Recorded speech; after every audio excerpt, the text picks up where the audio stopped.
Taste the Daily.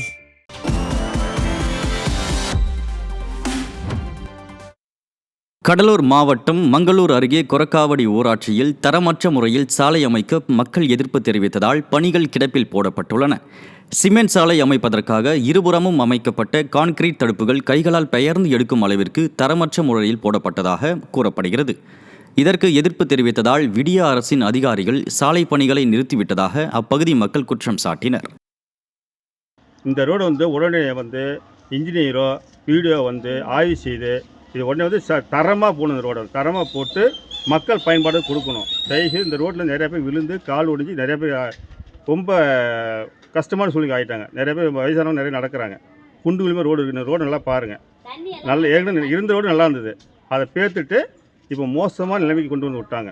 தயவுசெய்து இந்த ரோடை போடுங்க. இந்த ரோடை எங்கேயும் போடக்கூடாது. இங்கே தான் இந்த ரோடை போடணும். ஈரோடு மாவட்டம் அந்தியூர் அருகே ஆக்கிரமிப்பை அகற்ற மறுக்கும் வட்டாட்சியரை கண்டித்து கிராம மக்கள் வீடுகளில் கருப்பு கொடி கட்டி போராட்டம் நடத்தினர். பொய்யேரிக்கரை மக்கள் பயன்படுத்தி வந்த மயானம் நீர்வழி புறம்போக்கில் உள்ளதாக சென்னை உயர்நீதிமன்றத்தில் தடை பெற்ற தனிநபர் மயானத்திற்கு செல்லும் வழியில் உள்ள 2 ஏக்கர் நிலத்தை ஆக்கிரமித்து விவசாயம் செய்து வருவதாக கூறப்படுகிறது. ஆக்கிரமிப்பை அகற்ற கோரி பலமுறை புகார் அளித்தும் விடிய அரசின் வட்டாட்சியர் நடவடிக்கை எடுக்கவில்லை என மக்கள் குற்றம் சாட்டினர்.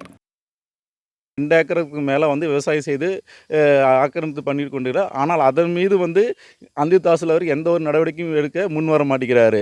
ஸோ இது தெல்ல தெளிவாக என்ன தெரியுது, ஒரு பட்சமாக ஏழை எளிய மக்கள் மீது இவர் தொடர்ந்து ஒரு பொய் புகார்களை அளித்து காவல்துறையின் மூலம் இவர் ரொம்ப கண்டித்து பண்ணிட்டு இருக்கிறாரு.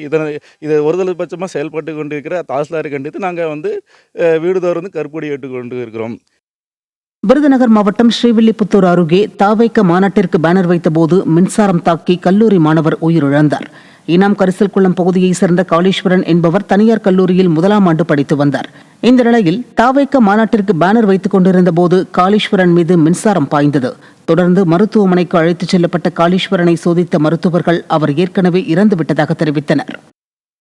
திருவள்ளூர் மாவட்டம் பொன்னேரியில் நடைபெற்ற உங்களுடன் முதல்வர் முகாமில் இணைய சேவை கிடைக்காததால் மக்கள் நீண்ட நேரம் காத்திருந்து ஏமாற்றத்துடன் திரும்பி சென்றனர். முகாமின் போது இணைய சேவை பாதிக்கப்பட்டது குறித்து எந்த கவலையும் இன்றி அதிகாரிகள் தங்களது செல்போன்களில் மூழ்கியிருப்பதைக் கண்டு மக்கள் அதிருப்தி அடைந்தனர். தேர்தல் நெருங்குவதால் வெற்றி விளம்பரத்திற்காக முகாம் நடத்தும் ஸ்டாலின் அரசால் தங்களது நேரம்தான் வீணாகுவதாக மக்கள் குற்றம் சாட்டினர். சிவகங்கை மாவட்டம் சிங்கம்புணரி அருகே அரசு பள்ளியில் பழுதடைந்த கட்டிடத்தை இடித்துவிட்டு புதிய வகுப்பறை கட்டிடம் கட்டாததால் மாணவர்கள் மிகுந்த சிரமத்துடனும் அச்சத்துடனும் பயின்று வருகின்றனர்.